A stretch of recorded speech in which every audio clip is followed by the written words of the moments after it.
Hello, Kagikadas! Good evening, good morning, good afternoon, or good day kung kung kailan nyo napapanood tong podcast or napapakinggan tong podcast na to. Welcome again to another episode of Geeks Outta Nowhere. Yun, Migs, how was Musta naman ang feeling mo nung last episode natin with Sir LC, Miss Mau, Eugene, and of course, Mr. Harvey Tulibaw. Sobrang happy kasi being a big comic book fan, syempre, dream come true na maka-interview ng mga sikat na comic book creators. Sobrang natutuwa ako. Actually, I'm still high doing this. And itong episode na to, sobrang looking forward din ako. Yes, of course. And shoutout pala, to, belated happy birthday kay Sir Harvey Tulibaw. Yes, Birthday niya kahapon. birthday na June 25. So, happy birthday to Sir Harvey. And of course, no? Di tayo titigil ngayon sa pag-invite ng mga guest, even comic book creators, writers from international local scene. Hopefully, we could have some international writers in comic book creators again. Hindi lang si Sir Harvey ang maimbitahan natin. But of course, no, I'm also looking forward for this episode kasi ang guest natin ngayon is a one-of-a-kind person because he's a person, he's a well-known cosplayer and cosplay maker here in the Philippines and abroad. And he pursued this his passion na talagang sabihin na natin na without looking back sa pinanggalingan niya, but he was able to flourish and was able to become a successful in his chosen industry. And with that, we welcome our guest, none other than Gelo Grayson. Hello! Welcome to the podcast. Welcome! Hello, guys! Hello, everybody! Hello. And before we start our interview, I would like to congratulate Gelo for passing his first Shodan exam for Kendo last week. Last week, yes. You're already one done. Yeah, I'm scared. I'm even more scared now. It's okay. It's okay. I have no excuse na. Of course. Sige. Yeah, thank you. Okay. So, Gelo, as we are looking to inside your workshop, no? By the way, we're recording this via online and we're looking at Gelo's workshop. Napaka-busy niya ngayon. No? Daming props na naka-display. Props. Yeah, those are just the personal collection. Most of the other props that you see on my profile, they're for clients, so they're not here. So, buti na lang I still have here. Yeah. Sige, Gelo, let's start the interview, no? So, I would like to ask na when did you start pala cosplaying and yun? Okay, so tanong. I think I started cosplaying around the same time I started Kendo. Oh, which is 2013, which is kind of wild. I just realized it now. And it's actually a funny story kasi yung brother ko wanted to cosplay with this group of superhero cosplayers. And then my mom was like, "No, you can't go and we don't know these people. You, Kuya Gelo, you have to accompany Din to do this cosplay because we don't know these people." So I was like, "Okay, I'll do it." So, funny story. One of them had a Nightwing costume. And he just brought it out of the blue. And sabi niya, "Hey, Gelo, pareho naman tayo ng size. We kind of look the same. We both wear glasses. Baka you wanna try wearing Nightwing?" And I'm just like, think about it. Sige, I'll wear combat boots when I go there. So, yes, I wore that, and the only thing I knew about Nightwing was his really nice poet. Yeah. But from there, actually, that's when it really started. That's how I really discovered what cosplay is. the first prop that I made was a Nightwing mask, and I used like the paper Jabberwocky masks from National Bookstore. Mm. So I Mhm. got that. I cut it out and made it look like so parang form fitting siya on my face, and it's not just a flat mask.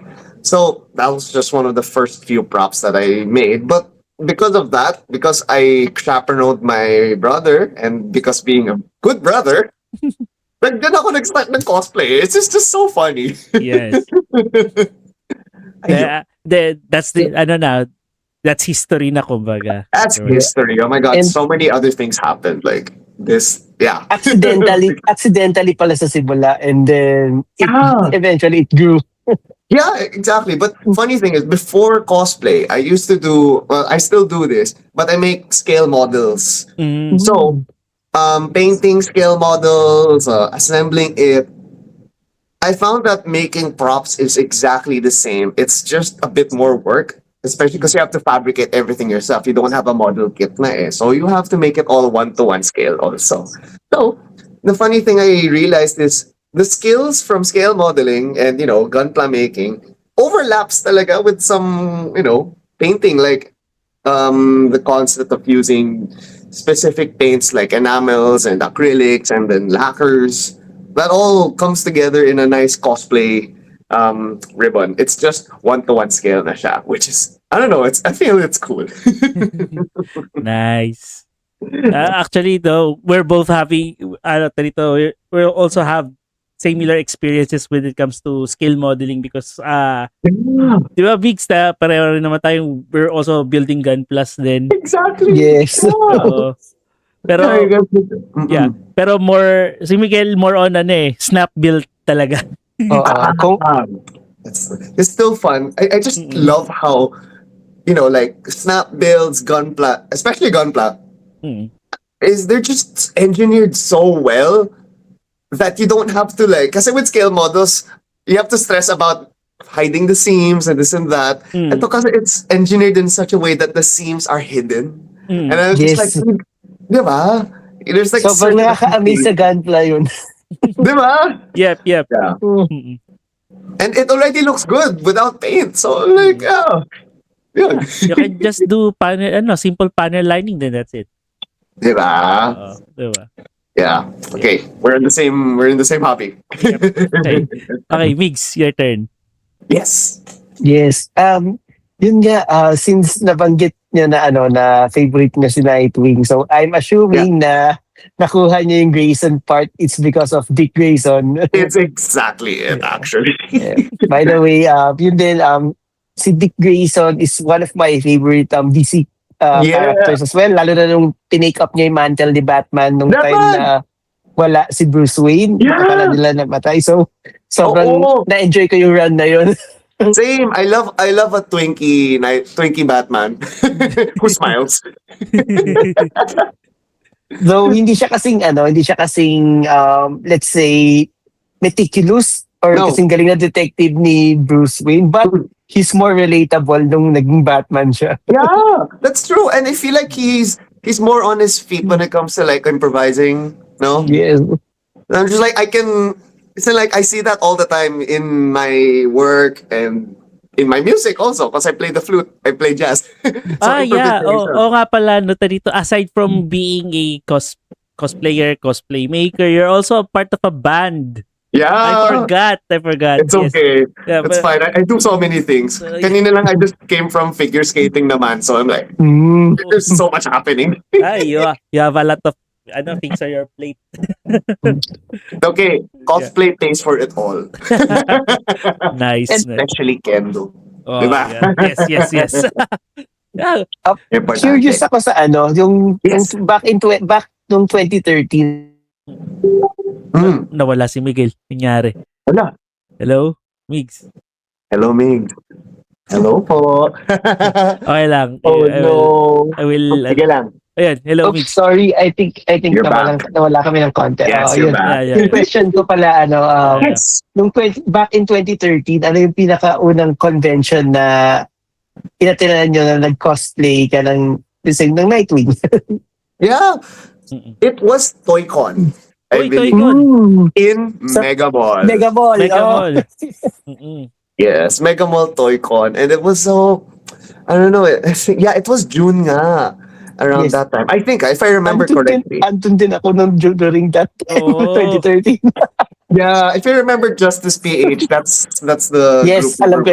alam ko yan, mm. yeah. Yeah, Just, yeah. I Okay. don't troop with them anymore because mm, I do other things now. Especially I do mm, cross dressing. So, but Yes. yeah, Mm-mm. it was that was it. I was in ToyCon a lot actually, especially when it came to when I did lots of Nightwing costumes. My next mm. Nightwing after the classic one, the Finger Stripes one, was the Young Justice one because I really loved the Young Ooh. Justice back in the Yung day. Justice. Yan. Yeah. Yan. Mix konting gitna ka pa ulit. Yes, Ay, yes, yes. sorry. Yan, Gumalaw, yan. Wala. gumalaw. Gumalaw, gumalaw. Yan. Oh, Okay. So, dito, when you cosplayed Nightwing, dun mo lang na-discovered si Dick Grayson? Well, my brother's favorite is actually Nightwing. So I would just see a lot of Nightwing merch here and there, and I'd be like, it's like, oh, why do you like Nightwing? Oh, he's so cool. He's this, that. And he has a nice poet. And then it's like, he has a nice poet? Okay, I'll take it. Sure thing, bro. But like I've heard of Nightwing. I've known a little bit about how he was the first Robin and this and that. So I yes. knew the basics naman before getting into it. Yeah. Can't believe that the basics is the poet. But yeah, so that's also where I after this I got into comic books na din because of my brother. And then I mean yeah, again, the rest is history. Nice.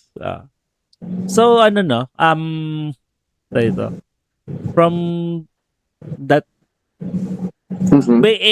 what's yung favorite na comic book or storyline mo ng ni Nightwing?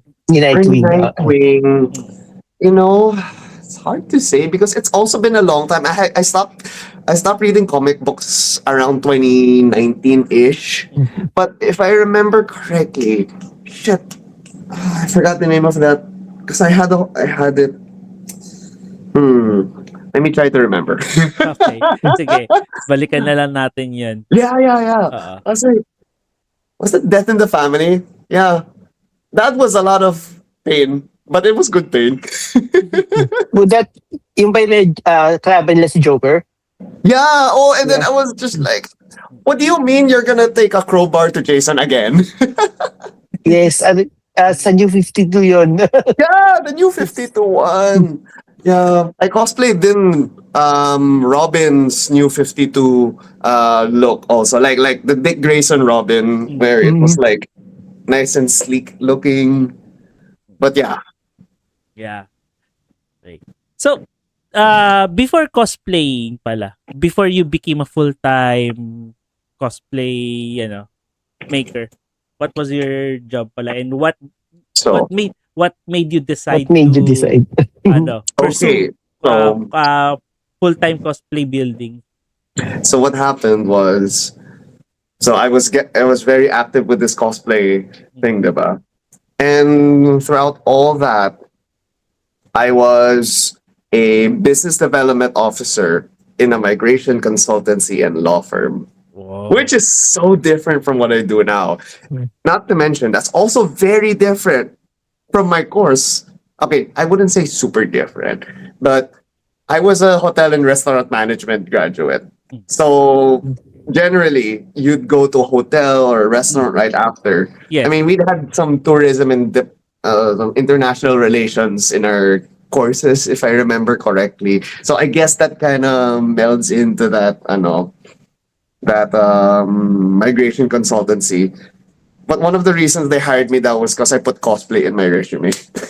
Oh, They're nakatulong. interested daw sila. I was like, oh, so this guy is well-rounded. Sure, let's try getting him.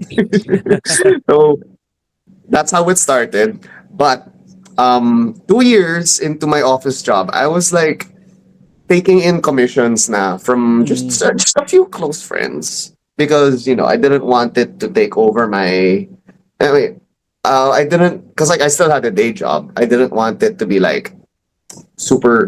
I didn't want it to take over. But secretly, deep down inside, I was like, I wish I get so many commissions that I won't have time to do my office job anymore, and I'll do this, and that's exactly what happened. And I cried so much in the office banyo. People thought I was just making pupo.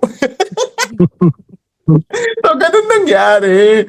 And I'm just like, after 2 years, I had to tell my boss that, boss, I'm sorry, but I don't want to go to law school. Because they wanted me to go to law school to Whoa. become, to take more responsibility now. I can be like, So they will fund your law school yeah. studies. Yes. Oh. So I was really at the crossroads at that time. And it was really scary because this was this one opportunity wherein like, shit, my life can turn around so differently. And then if I go cosplay, that's like, I don't know what's gonna happen. It's like, will I even have money to Yeah. pay my pay my bills? I'm not even thinking about Kendo as much that time because I was already struggling with my minimum wage salary, which they increased naman. Thank God they did.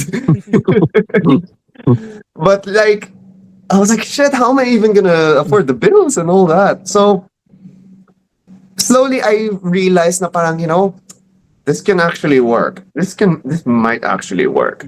So I took in some commissions when I quit my job, and I just took a lot, but like cheap muna, of course, because I just needed to get my name out there as a businessman. It's just one of the things that you have to like bite the bullet muna.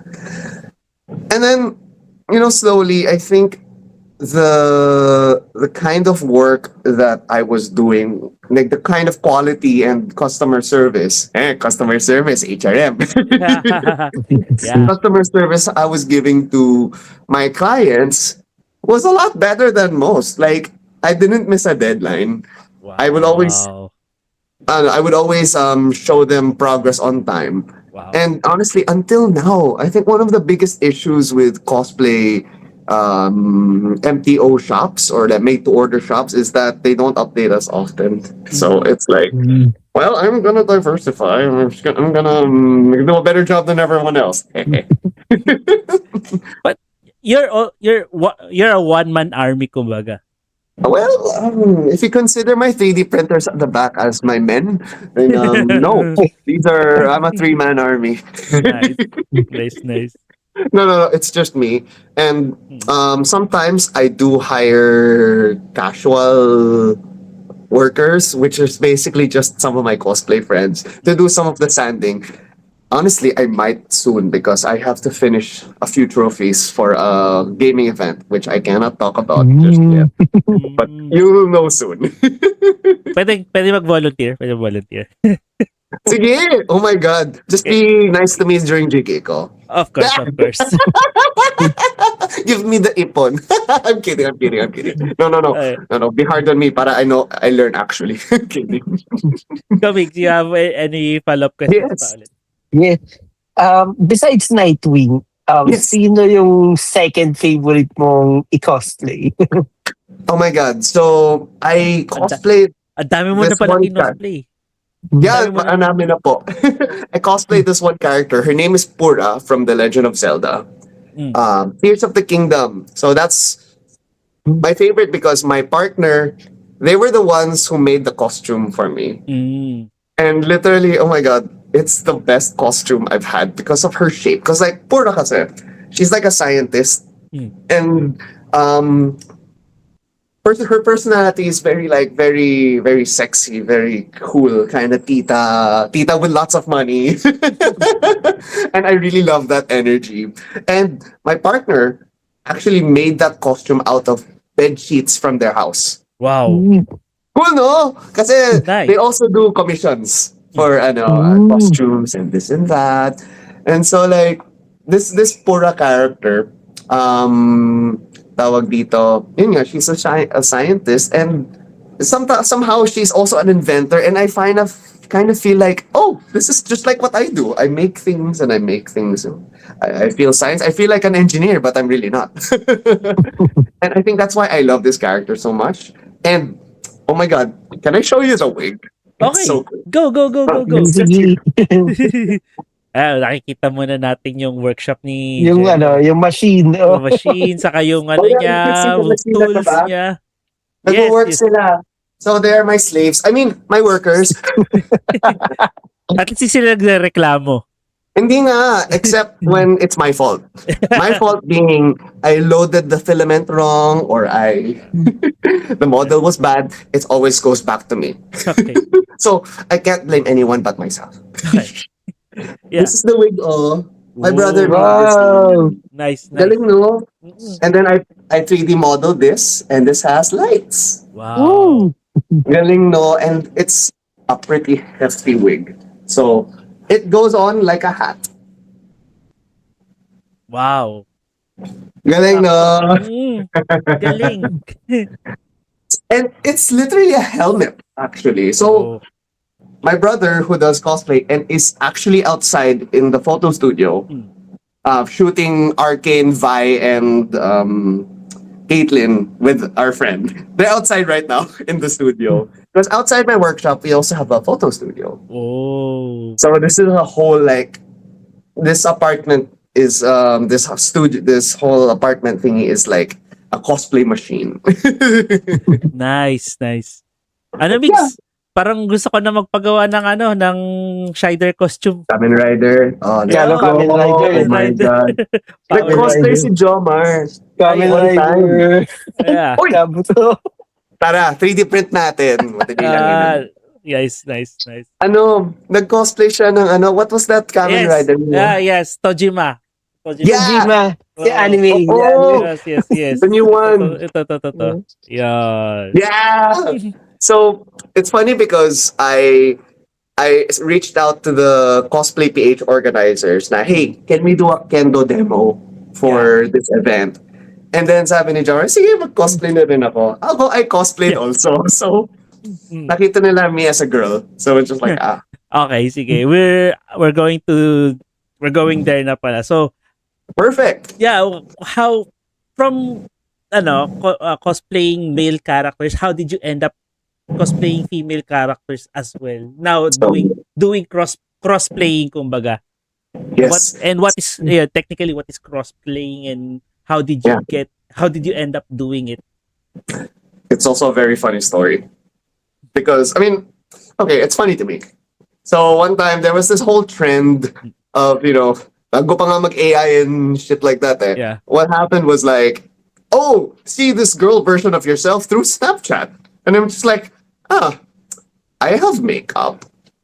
What if I try doing makeup and then making myself look like a girl? It is a bagay. I have an extra girl wig that I never actually used. So I tried wearing it. And that was the birth of Ali, my girl self, because I'm gender fluid. Mm. And it was just funny because I'm just like, it's just more like, I could do this. It's kind of funny. And then I realized, oh shit, I'm hot. Yes. So it kind of went to there. So my brother, by the way, is trans. Trans man siya.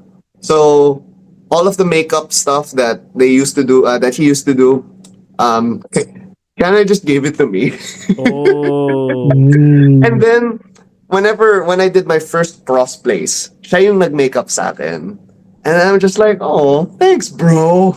And then the first time they put my makeup on, I was 2B from Near Automata. Oh, 2D. Yeah. Yeah, and then I looked at myself in the mirror. I just cried and I hugged him, and I'm just like, "Bro, thanks so much. I look so pretty. Why do I look so hot?" So yeah, that's exactly how it started. It started out as a joke.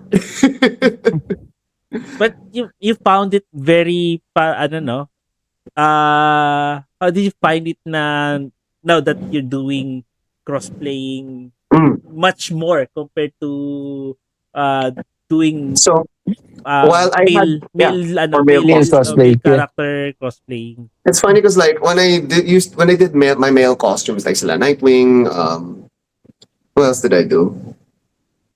Ignis from Final Fantasy. It was fun naman. But once I started to play around with more makeup, like even in my guy costumes, I had to I also put a little eyeliner to make myself a little look more Western looking, or like put some shadow. And for Nightwing, I would put black here before I put my mask on. Yes, para Oh. hindi The ano, hindi. raccoon eyes. Oo. So pag tanggal ko ng mask, I'm just like Jello. May What black time did eye. you sleep? Black eye. Anong ginawa niyo sa kendo? Ba't ka ganyan? Yes. But yeah, so I already had a working knowledge of how makeup works. And then I wanted to have more fun with it and how to like kind of transform talaga my face and to look more like a girl. And then yeah, I guess that's what makes it so fun for me. It's just like I just look at the mirror and just like shit, I'm hot. Yeah. I think that's where most of the fun comes on my end. Because yeah, like lately I've been doing a lot of Genshin Impact cosplays, and Mhm. then I think my next cosplay is gonna be Princess Peach. Oh my god, I just Oh, Oh, got so that's nice. that's nice. That's Mario. nice. That's nice. Peace. Oh Princess my god, Peach. is that Peach? Oh my Sakto. god, Peach, yeah. It's Peach. fun funny story. In McDo, what's this? They hired me to be their Princess Peach. Oh, Sa nice. McDo ko Oo, na nakuha to. exactly for that for that Happy Meal. Mm, Yeah. But the yeah. problem was the videographer who was filming it. He filmed it in landscape. As you know, you think, oh, videographer, landscape. Apparently, the client wanted it in portrait because social media daw eh. Mm. So I think they never got to use that footage, which is kind of sad kasi nag-act pa kami. Sayang. Sobrang Sayang. sayang! But they Oo. did post us on McDonald's and this and that. So, but it wasn't as, the bottom line is we got paid, which is great. Yes. Yeah. Mix. Yeah. Ano ang Yes. pinaka-challenging na character na cosplay mo so far? Personally, I think it's Genji from Overwatch. Oh, yeah. So Yeah. if Yeah. you've I ever played remember. Overwatch, Yeah. if you've I ever seen remember that. my full mecha costume, oh my god. Oh, no, mukhang mabigat. Mabigat siya. Okay, so imagine me in a convention. Mhm. Once people see that I'm Genji, people are like, oh my god, it's Genji! I'll stay in one place for 20 minutes. I walk a little, I can't move again. Because people are like, oh, let's have a picture with you. And I'm just like, I can't breathe, I can't see, I cannot talk. But that costume was super intense in such a way na this is before I even had a 3D printer, huh? Mm. Like I crafted everything using foam. Oh, Oh, EVA foam. EVA foam. yeah, EVA foam. And Oh. then the thing with Genji kasi is he's like a cybernetic human thingy. But like he still has like muscles. Mm. So I had to find a way to like kind of make this flat thing into like not just armor but also muscle texture. So that involves a lot of sculpting, templating, as well as I had to hire somebody to silk screen a carbon fiber pattern on a neoprene fabric and then nirugby ko on top of the armor to look like it's like skin na carbon fiber or something, but Wow. also muscle. And then I airbrushed that to make it look like there's like details and all. But oh my god, you should see it. That Yes. was the most intense one. And like even the helmet itself, like I made 4 different helmets, all getting better. And the last one that I made was made out of 3D printing na. So it was a whole journey. It was also the first costume that I used lights. So LED lights, LED I lights. put lights Mhm. here, put lights here, here, and then it just made the costume even hotter. Yes. Wait, ilang months or Years. weeks, years ba? Years definitely Years. bago Okay. nagawa yung full costume. So okay. To be fair, the first iteration of Genji was around 2 months. Wow. 2 months. But before the con, I did not sleep either kasi di pa tapos. Oh, goodness. I was still young then. I could still afford to not sleep. And after that, I swore I'm never gonna do an all-nighter for a costume ever again, whether it's for me or a client. Unless the client is paying me millions of pesos, then sure. Because that millions of pesos, they're going to my therapy. Good investment. Diba? And Yeah. my medication for overnight. But anyway, so 2 months to do that. But then throughout the course of those 2 years that I mentioned kanina, that was a lot of, like personally, like figuring out what is the best method to do this and that. Mm. Do I completely trash this old piece of armor and then make a new piece? And then I think one of the things that I learned as a crafter of armor and props and everything is that the silhouette of a character is actually more important than what the things are made of. Mm. So I kind of wanted to, like, for my Genji, I even put heels so that my legs would look even longer. Like he doesn't wear heels up. It's just that if you Ah, um you're just like walking on stilts. yes, but Yes, like parang sa Gundam. Yeah. yes, Or a exactly Yes, like parang in sa Gundam. platform or a yeah. platform shoe Yeah, platform yeah. shoes. Yeah, because like I learned that once you kind of tiptoe, your legs become more defined and you have a more straight, and it's actually a more heroic look Mm. as well. And then since I'm a twink, I'm very small, so it's easy to add on armor. So Yeah. like I wanted to be a tiny waist. Okay, my waist can't go as tiny as the reference. So what do? I make the shoulders bigger. Mm. The next problem Mm. was the shoulders I look big, but I'm short. So that's when I tried wearing heels and umoke yung proportions. Wow. And then I realized, wow, my thighs are so small. Okay, let's make thigh padding. So it was like a whole journey to like figuring out the shape of a character. And that's how, yeah, like I said a while ago, the silhouette is really the thing that will sell the look. And I think selling the look is very important if you're going to be cosplaying somebody. Like say Princess Peach. Her whole look is very like poofy and plump, diba? Mm. And what's this? If you don't get the reason why I spent so much on a very styled wig for Princess Peach is because I really wanted to get that poofiness and Mhm. like shrink out of her. Yes. So it's that's cosplay. That's my cosplay tawag Philosophy. dito, frame of mind Mm. in a nutshell. So ganun. Yeah. Nice. I don't know. I want to Yes. ask you about dito.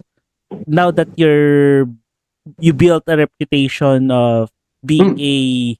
a renowned cosplay maker, prop maker, So how were you able to build that Ay, nasabi mo na rin kanina with your na rin, 'di ba? With your Yes. uh Customer service. yeah, customer Kasi, service and your ops, of course, na rin yun with your related rin kasi yun sa course mo nun, 'di ba? Correct. Yan. That's But true. how were from starting up as na nagko-cosplay ka pa lang and then you try to build up. How were yung paano mo unti-unti na build yung clientele mo? Ah, so okay. Most of most of how I got to build my clientele was a lot of word of mouth marketing. Mm. Cosplay was a mm, lot. I wouldn't say a lot. Okay, a lot smaller than it is today. Yes. Right? And now it's huge. Yes. And Yes. I feel like yes. I got lucky when it came to getting popular. It's not something I like saying about, but it really helped. Genji was really the one that got my numbers out when it comes to my social media.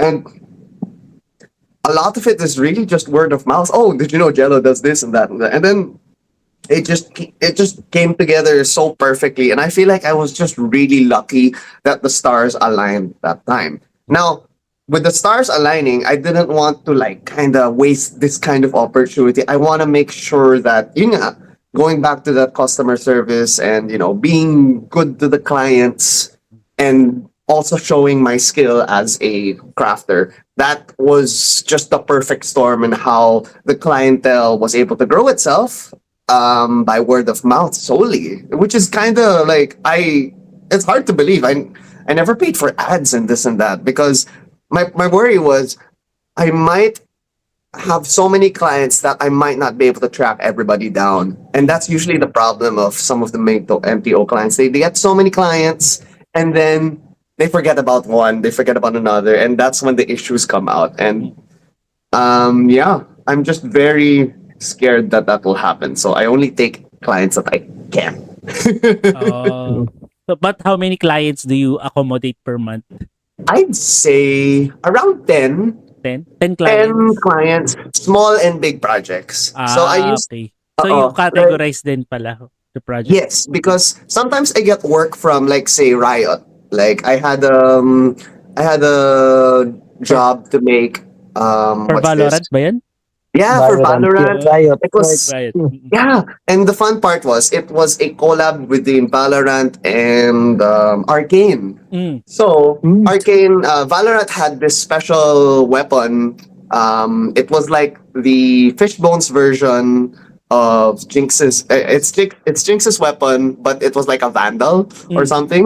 And then they gave me the reference photos and be like, Jello, here are the pictures. Can you make this in 2 weeks with lights, with everything? Wow. So I was like, yeah, sure. Oh, and then can you make the Vi gauntlets also? And I'm like, for the right price. And then I gave them The my go quotation. away. Yeah, I gave them the go away quotation, and they were Ah. like, sure, we'll pay you. And I'm like, what did I Wow. get into? Now I can't say 2 weeks. no. And I'm just like, sige na nga. March. Nakaraos naman. I was able to deliver on time. And Wow. on the this was during the watch party for Arcane season 2. And Wow. that was insane.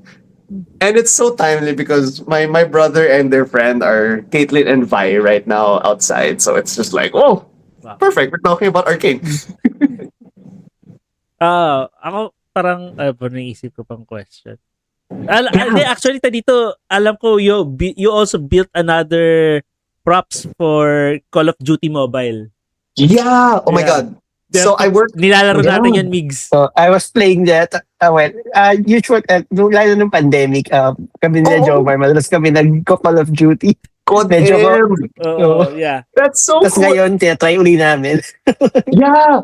Also, like, especially during, actually, I don't want to talk about the pandemic and how that turned out for me, which is weird because you'd think that my business would have gone under, no? Mm. Mm. But because of Call of Duty Mobile, it did not.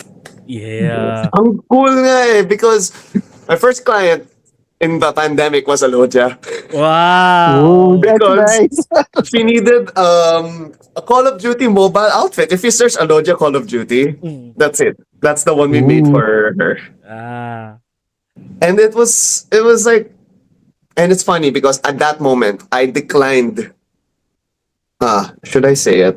Tapos na NDA. Pero I worked with, I'll tell it to you na lang after this podcast, Okay, what I sige. was supposed to Okay. work in. Okay, But I sige, was sige. supposed to work with a local studio, local production, giant robot, but it didn't turn out as well. After that, I was like, oh crap, now what do I do? And that's when Alodia came to me for Call of Duty Mobile. And then the rest is history. And I did some more of her Call of Duty Mobile stuff. And then I worked with Prince de Guzman, and he does a lot of Call of Duty Mobile stuff. And he And does a lot of. also Mhm. with Myrtle. Yeah, So we did. Call of Duty Mobile kind of saved my business also. Which is like, it's so nice that to hear you guys have Yeah. what's this? And going back to the company who was managing it, I found it so nice that at this time when they hired me to make a prop for them, because they said, "Oh no, we don't want you to just be an influencer. We want to make a video of you showing your process on how you made this prop." Wow. From start to finish, from 3D modeling to 3D printing to painting. So that's up on YouTube if you find it. Look for Gelo Grayson, something like that. Ah. It's there. And then there was a whole time lapse of how it became from like a multicolored plastic one into a realistically colored. I forgot the name lang of the weapon, but it's like cowboy theme. So it was kind of cute. Nice. Yun yata yung Western season ng Western. Call of Duty. During Yes, that yes, time. that one. Oo, Western something. Basta yan yung tawag niyan. Yeah. Oh, the designs of Call of Duty Mobile are just so out there, no? Especially the Gonzo ones. Yes. Daming outrageous talaga. Builds ng skins pala, skins. Yeah. And Yeah. like, Considering na nag-start yung Call of Duty as a military game tapos ang dami nang naglabas. I know, I love how outrageous colorful it design. looks. Diba? And then right now, there's Persona, I think. Persona 5 collab with Call of Duty. Oh. Ano ba, meron Or ba? is that true? I'm not so sure eh. Pero basta, I don't know if I saw that right. Parang yung last season nakita ko collab nila with The Boys. The Boys series. Oh, shoot! Nice. Pero parang I think it's katatapos lang appropriate. kanina, bago na yung season. Hindi ko alam kung sino yung mga characters na nandun eh. So, kaka-update lang kanina. That's so cool. I mean, yeah, makes sense. Makes sense, the boys. I like how out there it is sometimes. Ayun. So, But yeah. Tarito, let me, get a bit personal, no? So, Sure. can you, parang, is Gelo before cosplay different from the Gelo after being cosplayer, being a cosplayer? Yes, so much better. I feel like I've become a better person through cosplay. I can say that myself. I've been a more accepting person. I've been more true to myself because of this kind of self-expression. I felt like I was way too uptight before. Like I would always wear suits. It was like, oh no, appearance is count. It was like, oh, you have to be a good man, this and that. Because I had, what's this?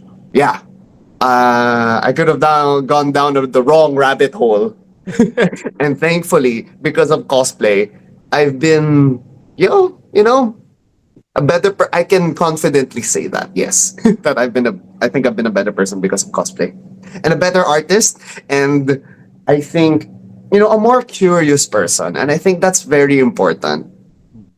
Yeah, as a kendoka, as an artist, as a figure skater, or whatever anything that you're being curious is really one of the things that, curiosity kind of makes you more open to different things, different opinions, and I think that's it. And I don't know how I came about that through cosplay, but it did. Yeah. And ano ba? This is how you discovered rin your sexual orientation, kumbaga. Yes, yes, it's wild because I would like to my partner, si Reg Velez, they were the ones who really helped me like realize na, oh nga no, I am gender fluid. I'm not just I don't just like cosplaying girls. I just like being one. And it got to the point where very sweet story actually. Cause like I was really scared of being a girl out in public without the context of cosplay. Because with the context of cosplay, people are saying, nagko-cosplay naman siya. It's fine. Yeah. But once you're there in the big wide world and it is scary.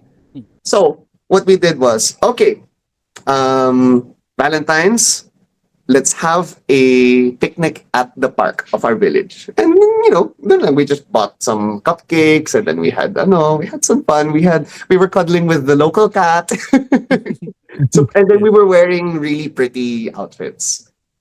And then I think tawag dito, anniversary naman namin, I think it was our third one. We ate at an Italian restaurant and then I was a girl and sabi ko, Nilab, ha? I don't want to talk. I'm shy.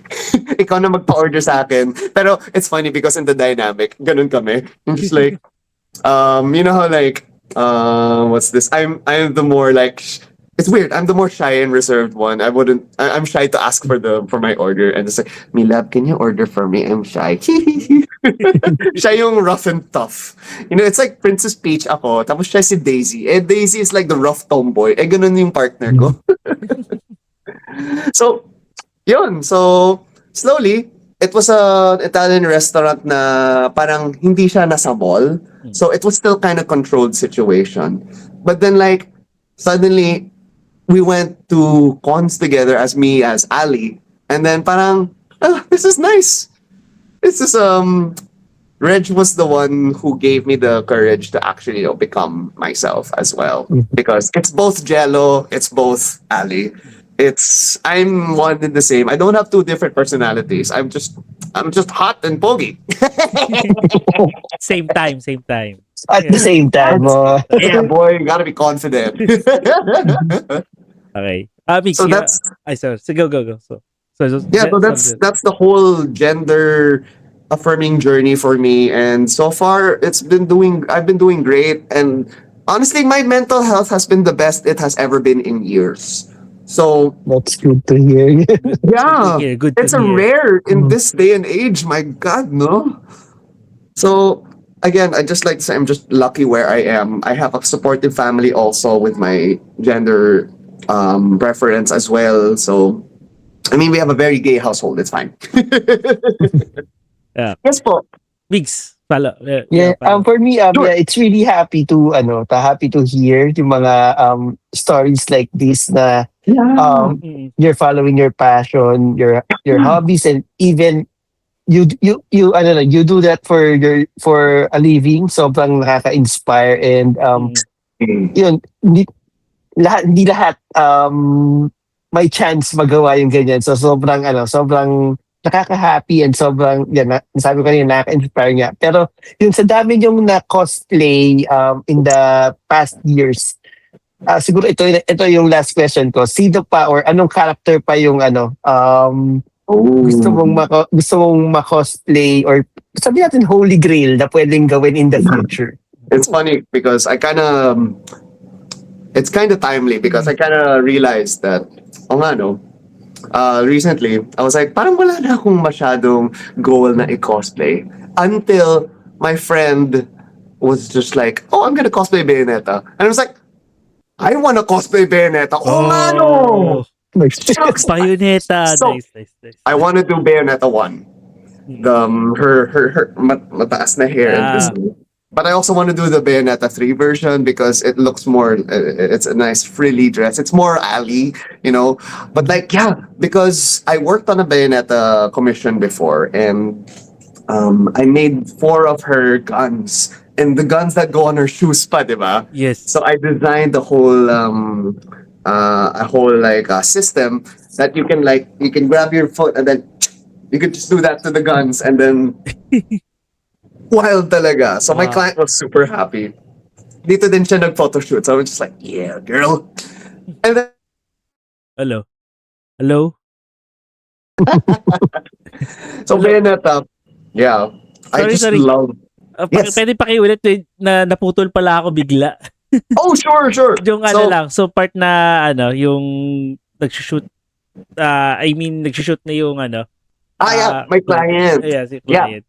So it's funny because like my client was also super happy with how the guns went because kahit yung keychains was also there. Wow. And then each gun has a different keychain, huh? Mm. So and all a different gem. So it was a lot of work.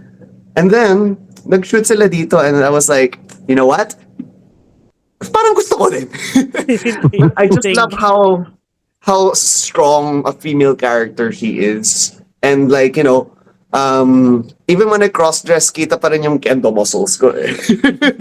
So I want to show that I'm also a strong baby girl. Okay. Ayan. Ako, on my part, I just want to Yeah. ask that, now that the, cosplay community is really growing, no? Before kasi, alam natin na it's kind of niche, kumbaga, no? Now that it's growing and Mhm. we're seeing a lot of problems lately with the Yeah. community. Like, say, for Yeah. example, some people are getting harassed while in costume. So, Oh, have you experienced similar Instances, oo. instances? Oo. yes.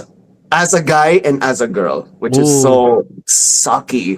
As a guy, I remember this one guy kind of stalking me. Na parang he was a kid pa at that time. Mm.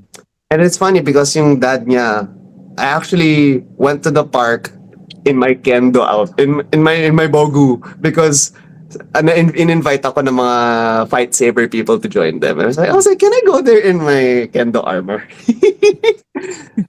So I met this guy's dad, and then I taught him about kendo, invited him to the dojo and all. Sayang he didn't go, but his son is kind of a little strange. Pero the thing is, idol niya ako sa crafting. But it got to the point where he was like, "Oh, can I go to your house?" And I'm like, "Wait, no, wait, honey, no, baby, no." And it was like, parang what's this? The boundaries were being, how do you call this? Broken broken. through. Broken. Yeah, Or crossed. and it's like, Trust, yes. yeah, and it didn't feel right. Na parang he would call me sometimes, and then it's not as terrible naman as what how other people are dealing with, but it's still pretty strange, especially when his father died, and I'm just like, oh no, I'm so sorry for you. And then he used his father's account just to try to contact me because I blocked him, and I'm like, dude, this is your dad's Facebook. Ah! So anyway, it's all kind of fixed na. But like, as a girl naman, somebody was taking pictures of under my skirt. What? Yo! Yo. As in, I just picked something up and ang bilis niya. I just saw a flash and I'm like, ay nako. Anong nakita mo, sir? Sir! There. Sir, I think you saw my jingle there. Saw something jingle down there, bro. Sana sabi ko, pare, laki ba? It's funny because sometimes I don't even change my voice when I'm a girl. I'm just like, hello po. Sumugulat sila, no? Ayun. All this while Yeah. I was being busy in a booth because two of my booth mates were also what's this, selling their cosplay merch as well. So it was a crazy day. There was so much happening. I was too tired to even just approach the guys like, hey man, what the heck are you doing? Yeah. Yeah, man, but it happens in conventions, and the thing is, these kids, man, parang tanda na natin, no? These kids. Yeah. Yun nga. Pero, yeah, we just need to really remind them that cosplay is Yeah. not consent. Kumbaga. not Yes. consent. And may boundaries. Yes, about They're really, yeah, that's true. I think that is like somebody who is, at this point, is like a tito in the community, a tita in the community. I think it's like our duty in the coscom to be like, hey, you shouldn't be doing this because yeah, it's not right. It's not right, child. And then I felt that so much when I did my last cosplay judging in tawag dito?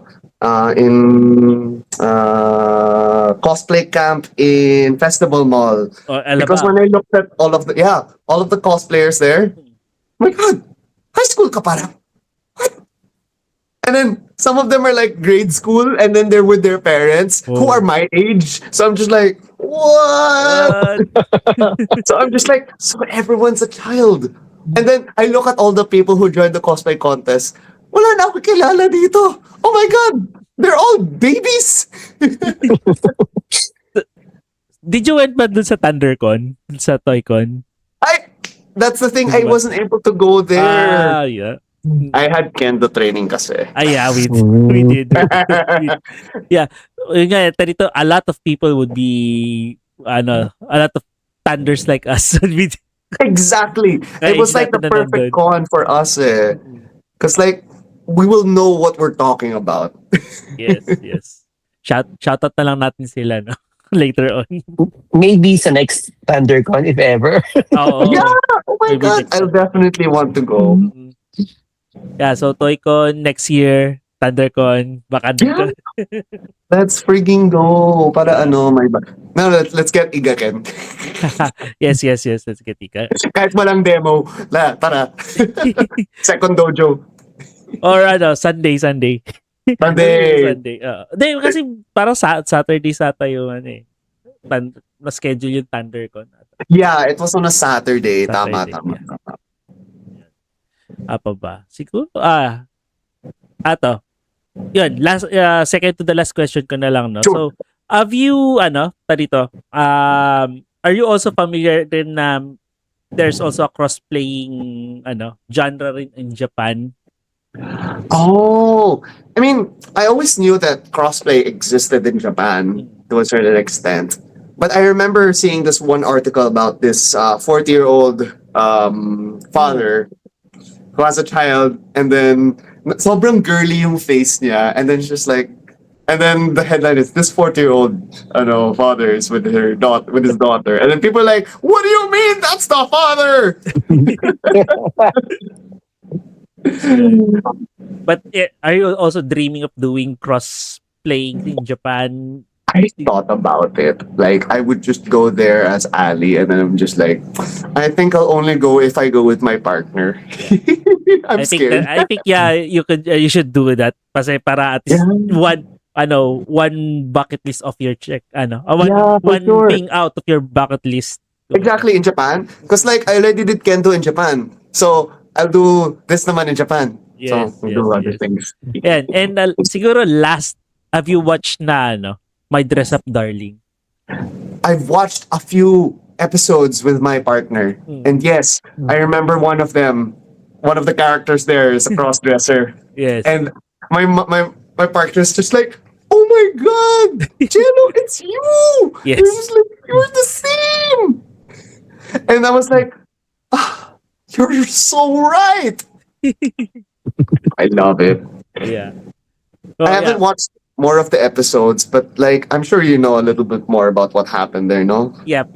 I also finished the manga already, so it's a good ending, kumbaga. I think that's good. you would love the story kasi I know I know you could relate to the main characters, especially with Gojo and Marin. Funny, my partner cosplayed Marin, I cosplayed Gojo, and you know what I wore for Gojo? I wore my gi and yes. my kendo gi and blue pants. I was like, easiest cosplay Ever. Yes. Easiest cosplay Pang ever. kendo ko lang to eh. Yes. Yan. Okay. So now we end our patapos na natin itong episode na to. So, Gelo, I think final messages na lang pala to the people who want to pursue cosplay building, and also for people who are also trying to find themselves. Ooh, yeah. Okay. So, I'd say for the people who want to try cosplaying for themselves, now is one of the best times to really start your journey into cosplay because Shopee exists. I swear, it made cosplay like 50,000 times easier. Oh my goodness. You could buy, like, literally, my pamangkin was an honor student, by the way, in Mandaluyong Science. Cosplay, I was like, what's this? I gave her a costume because I was like, tuwa ako sa'yo, child. I'll give you this free costume. I'm a good tito. Yes. So, like, even just out of the blue, it's very easy to start. And it's nice to see the younger generation of cosplayers out there and expressing themselves as well. And if you want to get into actually crafting as well, it's also so much more convenient. All of my suppliers are in Shopee again. Sorry, Shopee is not a sponsor, but I swear, even I don't need to go out of the workshop anymore. I buy my 3D printers on Shopee sometimes. Yes, Shopee is the key. Shopee is the key, yeah. Man. And so it's extremely accessible. Costumes come out really fast, which is also an issue with fast fashion and cosplay, but that's a whole different topic we might talk about in 2 hours or something like that. Yes. But basically, if you want to express yourself, be it in wearing a costume because of you love this character or you love this and that, it's so much easier, and just go and do it. If you have to do it in secret, try to find a small community or a small bunch of friends. You want to go out, you don't have to tell like your parents because sometimes that can be an issue, diba? Yes. Yeah. Right? And that goes the same with what's this with your gender preference. I mean, like we're all trying to find support in this really scary world that we have. So, you could just send me a message or something. Yeah, if you want to start cosplay or you're thinking about your gender identity, it's something I love talking about. And yeah, I guess that those are my messages for everybody out there, especially since this is all about geeks. Y'all, Yes. it's just you're very close to the cosplay level na. So take your fandom to the next level. Hire me to make your props. Who said that? Didn't hear anything. Didn't hear anything. Oh no. Just hire Gelo Grayson. What? Yes. Okay. Ayun. Yeah, thank you, Jello. Thank you. Thank you So Thank you. for it's just such a really fun convo. yes. Of course, we're happy that you had fun with us talking with Yes. your passion and anything. Some, at least and somehow it led to something personal that we were very privileged that you shared with us. Thank you Yeah. very much for that. You're welcome and super thank you. I love talking about this. And yeah. So when will we see you at the dojo, Mix? Not Mahirap na. not in the MT. not in the dojo, but maybe pag Sa ako nagkaroon convention. pag nag-convention or malay mo baka pag nagkaroon ako ng Kamen Rider na costume baka Honestly. galing kay Jello. Because I Let's used talk about that. Let's talk about Yeah. that. I'm a big Kamen Rider fan and I used to collect Kamen Rider belts. Malay mo biglang Oh pati yeah! costume. That's a big thing, especially. Yes. Oh, lovely. Yeah. Okay. Awesome songs. Thank you again, Jello. Thank you for being our guest for this episode. No, Yes, yeah. Okay, finally. yeah. Finally, we're really looking for a good time for you to have here, and I think this is really a good time to have you. Super. Super. Sobrang saya. Yeah. What are your socials para so that Sure. where You can can, they reach you? yeah, sure. You can find me that. Gelo Grayson. That's my logo at the back. Yeah. Gelo Grayson on my Instagram and on Facebook. And just follow me there or not follow me. It's fine. But Eh, like, I post a lot of my work in progress videos and it's really fun to watch. Even I watch them. yes. I do also. I got lots of tips then with your Tara. yeah. Yeah, boy. Sige, Jello, Shigeru, before we end, shoutouts mo muna pala. Okay, sure. Shoutouts. Your shoutouts. Oh, my shout outs. I was like, Yeah. yeah. No. I'd like to have a shout out to my partner. Yeah. I love you, Reg. Reg is going to Baguio tomorrow. I'm gonna miss you so much. I'm gonna cry. Hi, Mom. Hi, Mom. Alodia, I know you just messaged me right now. I'm gonna get to you in a bit. By the way, yung shorts namin with Alodia was one of our highest Oh, talaga? viewed shorts in our channel. Oh my god! Of course. Of course, I love it. because it's Alodia. I love how she's.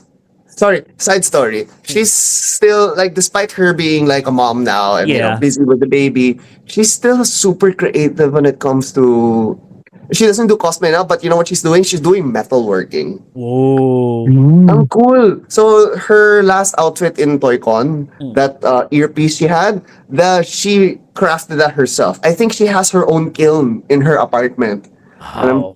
I'm surprised that her apartment hasn't burnt down yet. Wow. Wait. Sorry. I thought I heard something. Once you have 3D printers kasi, the moment you hear something weird, you're just like, what the heck happened? Parang okay naman, Yeah. but I get worried. Okay. Okay, thank you, Jello, for guesting. Big shoutout pala. Thank you. For me, shout out to my wife for being the number one supporter of me going back to to the channel after a Hiatus. long Wow, hiatus. welcome back pala. Uh, Yeah, yeah, Welcome din to you, not just me. yeah, yes. Pero at least, di ba, consistent naman tayo na we're doing episodes, right? Now we're making third episode for this month ata. yeah. I don't know. Ang buti Consistent naman. naman since the Consistent naman, beginning ng oo. taon. No? Yeah. So, Yeah. yeah, shout out to my wife, Kata, for being my number one fan. So, sobrang thank you. And, ayun, lastly pala, baka hindi ko na makalimutan, advance happy birthday kay Jomar, who Oy! will be celebrating his Ay! birthday That's tomorrow. right! Sinabi, Oh my God! sabi, ewan ko kung mapapalabas ko to ng ng June 27. baka June 30 ko na mapalabas to. Okay. It's okay. At least, Well, di ba? At least advance. Okay. Yep. Thank you. Advance sa next year, kumbaga. Yeah. Okay. Kulit. Thank you, Mix. Thank you, Jello, for the greetings. Okay.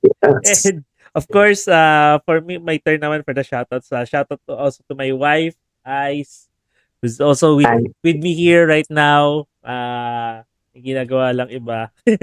Also to Hello. hello. And to my, also to our viewers na rin and listeners over on viewers on YouTube and our listeners via Spotify. So, yeah. Hopefully, guys, if you enjoyed this episode, please give us a like. Subscribe na rin kayo sa aming channel, Geeks Outta Nowhere. You can also reach us on our socials. We have our Facebook, Instagram, Threads, and TikTok na matagal na namin di pa nagagalaw. Yeah, we'll try to tagal ko na sinasabi, dami na namin dapat gawin doon. But yeah, we'll try to build more content in the coming days or weeks or months. So, abangan nyo na lang. Yan. And with that, we end our episode. Again, thank you very much to Gelo Grayson for being here as our guest. Thank you. You're very this welcome. episode. Thank you so much for having me. Of Such a course. fun night. And also, we look forward again to have you back if you're For available. sure. Man. Yeah. We'll talk Just a lot let me more know. about being geek. Celebrate geekiness. Fantastic. Yeah. Thank you very much again, Jello. And with that, we end our episode. I'm Jomar together with Migs and Gelo Grayson, and we are 1, 2, 3. Geeks Outta Nowhere. Geeks Outta Nowhere. Geeks Outta Nowhere. Yeah. Thank you very Okay much. na yan. See you on the next episode. Bye-bye. Salamat po. Bye.